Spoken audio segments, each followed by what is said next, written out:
India पर सपा के वरिष्ठ नेता आजम खान से जुड़ी बड़ी अपडेट आ रही है। इलाहाबाद हाई कोर्ट के न्यायमूर्ति ने आजम खान के चर्चित केस की सुनवाई करने से इनकार कर दिया है, जिसके बाद तमाम तरह की चर्चाएं हो रही हैं। पूरी अपडेट के लिए हम सीधे फोन लाइन से जुड़ते हैं इंडिया के editor in chief doctor Pankaj Singh Gaur ji के पास। तो सर, क्या ये पूरा मामला है? कौन सा आजम खान का वो चर्चित केस है जो न्यायमूर्ति समीर जैन की अदालत में जो है जिसकी सुनवाई होनी थी, और उन्होंने इस केस से खुद को अलग क्यों कर लिया?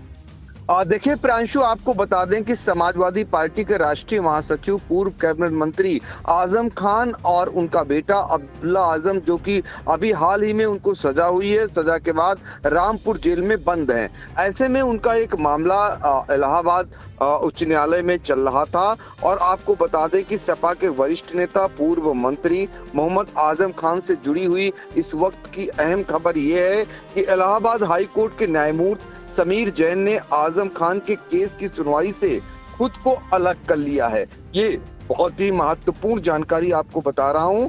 ये मामला है 2016 के यतीम खाना बेदखली प्रकरण का मामला है, जिसमें सुनवाई से न्यायमूर्ति समीर जैन ने स्वयं को अलग कर लिया है। उन्होंने केस को अपने न्यायालय से रिलीज कर दिया है। कोर्ट ने यह भी स्पष्ट किया कि ट्रायल कोर्ट के अंतिम निर्णय पर लगी रोक अगली सुनवाई तक प्रभावी रहेगी। याचिका में ट्रायल कोर्ट के गत 30 मई के आदेश को चुनौती दी गई है। उस आदेश में अभियोजन साक्षियों, विशेषकर सुन्नी सेंट्रल वक्फ बोर्ड के चेयरमैन जफर अहमद फारूकी को दोबारा बुलाने और घटना स्थल की वीडियोग्राफी को रिकॉर्ड में लाने की मांग खारिज कर दी गई थी। याचिकाओं का कहना है कि यह वीडियोग्राफी उनकी घटना स्थल पर अनुपस्थिति साबित कर सकती है और निष्पक्ष सुनवाई के अधिकार के लिए यह साक्ष्य आवश्यक है। यह मुकदमा 2019 में रामपुर के कोतवाली में दर्ज 12 एफआईआर पर आधारित है। ये चर्चित मामला है और जिसमें डकैती, आपराधिक षड्यंत्र और घर में अनधिकृत प्रवेश जैसे आरोप शामिल हैं। सभी मामलों को 8 अगस्त 2024 को विशेष न्यायाधीश एमपी एमएलए रामपुर ने एकल मुकदमे में जोड़ा था। तो इस मामले में सबसे अहम बात यह है कि न्यायमूर्ति जो जिनकी अदालत में सुनवाई चल रही थी, उन्होंने अपने को अलग कर लिया है। यानी कि समीर जैन ने अपने को अलग कर लिया है इस केस से। और इस मामले में हमने आपको बताया कि महत्वपूर्ण बात यह भी है कि अभियोजन साक्षियों, जिसमें विशेषकर सुन्नी सेंट्रल वक्फ बोर्ड के चेयरमैन जफर अहमद फारूकी को दोबारा बुलाने और घटना स्थल की वीडियोग्राफी को रिकॉर्ड में लाने की मांग खारिज कर दी गई थी। इसी प्रकरण में सुनवाई होनी थी, तो न्यायमूर्ति ने अपने को अलग कर लिया है। सर, इस मामले में एक अहम जानकारी और चाहेंगे। जब न्यायमूर्ति समीर जैन जी ने अपने को इस मुकदमे की सुनवाई करने से अलग कर लिया, इसके बाद क्या कोई किसी दूसरी बेंच में ये मुकदमा शिफ्ट किया जाएगा? बिल्कुल स्वाभाविक है प्रियांशु, बहुत सारे ऐसे मामले अक्सर सामने आते हैं जिनमें से न्यायमूर्ति अपने को उस मामले से अलग करते हैं, तो वो दूसरी खंडपीठ में मामला चला जाता है और दूसरे न्यायमूर्ति उस मामले में सुनवाई करते हैं। केस खत्म नहीं हो सकता, क्योंकि इस मामले की कोई न कोई न्यायमूर्ति सुनवाई करेगा और ये उनका विवेकाधिकार एक समान होता है।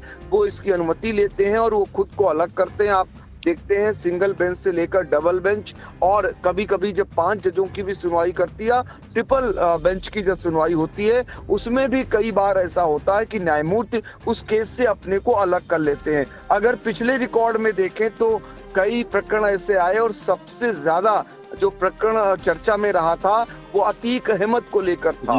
ये माफिया थे, उनके मामले में न्यायमूर्ति का जो रुख देखने को मिला, कैसे उसमें उनके मामलों में सुनवाई से खुद को अलग करते गए, वो मामला काफी मीडिया में सुर्खियों में बना। और अब आजम खान जो चर्चित हैं उत्तर प्रदेश की राजनीति में, और उन्हें लगातार कुछ मामलों में सजाएं हो रही हैं, कई मामलों में वो बरी हो रहे हैं। फिलहाल वो रामपुर की जेल में बंद हैं और जेल में इस समय वहां पर उन्होंने एक एप्लीकेशन कोर्ट में डाल रखी हुई थी कि उन्हें और उनके बेटे को साथ में रखा जाए और ए श्रेणी की जेल में रखा जाए। ए श्रेणी की जेल वाले मामले में फिलहाल उन्हें जो है उनको खारिज कर दिया कोर्ट ने, लेकिन अभी दोनों लोग एक साथ रखे गए हैं ये उनके लिए राहत की बात है, क्योंकि उम्र दराज है आजम खां और उनकी तबीयत भी नासाज रहती है।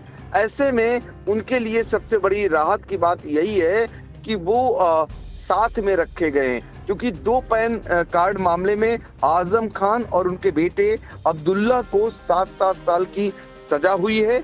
अगर बात करें आजम खान को लेकर, तो प्रियांशु सभी जानते हैं कि उत्तर प्रदेश में योगी राज आने के बाद आजम एंड फैमिली पर ताबड़तोड़ कई मुकदमे दर्ज हुए। मुकदमों की अगर संख्या की बात करें तो 104 मामले आजम एंड फैमिली पर दर्ज हैं। अब तक 12 में फैसले आ चुके हैं। इनमें 7 मामलों में उन्हें सजा और 5 मामलों में बरी किया जा चुका है। तो आप अंदाजा लगा सकते हैं जो अन्य मामले हैं, आजम की आगे चल करके आजम का भविष्य क्या रहने वाला है ये साबित कर रहा है। लेकिन इतना जरूर है कि आजम जिनका राजनीतिक सफरनामा अगर बात करें तो 10 बार वो विधायक रहे, 4 बार कैबिनेट मंत्री रहे, 1 बार राज्यसभा सदस्य रहे, 1 बार लोकसभा सदस्य रहे। उनकी पत्नी तंजीन फातिमा वो भी जो सांसद रही, उनका बेटा अब्दुल्ला आजम वो भी विधायक रहा 2 बार।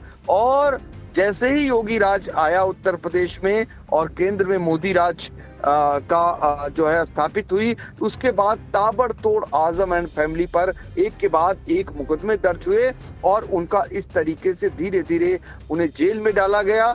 और आजम और सीतापुर बहुत ही इसलिए कहा जा सकता, हमेशा याद किया जाएगा, 5 साल आजम खान सीतापुर जेल में बंद रहे।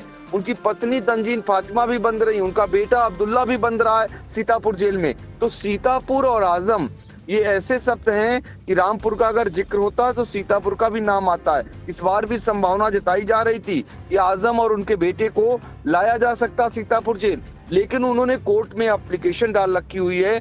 अपनी सेहत, अपने उम्र को देखते हुए उन्होंने मांग की है कि उन्हें और उनके बेटे को साथ में रखा जाए। तो अभी फिलहाल रामपुर जेल में है, 10 दिनों के लिए क्वारंटीन किए गए हुए हैं आजम और उनका बेटा अब्दुल्ला। अब देखना होगा जो ये मामला इनका, जिस मामले में न्यायमूर्ति समीर जैन ने अपने को अलग किया है, दूसरी किस बेंच में मामला जाएगा और आगे चलकर इस मामले में क्या कुछ कोर्ट से आदेश आएगा। जी बिल्कुल। तो वरिष्ठ सपा नेता और पूर्व कैबिनेट मंत्री आजम खां के चर्चित यतीम खाना बेदखली प्रकरण की जो सुनवाई थी, उससे इलाहाबाद हाई कोर्ट के न्यायमूर्ति समीर जैन ने जो है केस की सुनवाई करने से इनकार करें या इनकार कर दिया, या यूं कहें कि इस केस से खुद को अलग कर दिया। तो स्वाभाविक है कि अब इस केस की सुनवाई किसी दूसरी बेंच में होगी। और कब ये सुनवाई होनी है और कौन सुनवाई करेगा, कौन से न्यायमूर्ति इसकी सुनवाई करेंगे, ये भी आई इंडिया दर्शकों तक पहुंचाने का काम करेगा। सर, इन तमाम जानकारियों के लिए आपका बहुत बहुत धन्यवाद। Sai Sanjeevani hospital, station road, Sitapur. Sitapur का पहला मल्टी स्पेशलिटी हॉस्पिटल, जहां आपको जनरल फिजिशियन, हड्डी रोग, स्त्री रोग, जनरल सर्जरी, नाक कान गला और न्यूरो के डॉक्टर उपलब्ध हैं।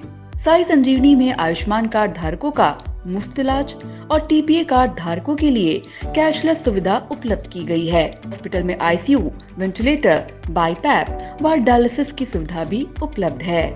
Sai Sanjeevani hospital, station road, Sitapur.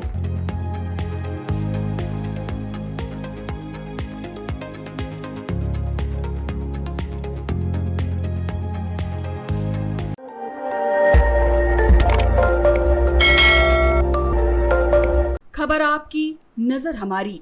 देखते रहिए आई इंडिया।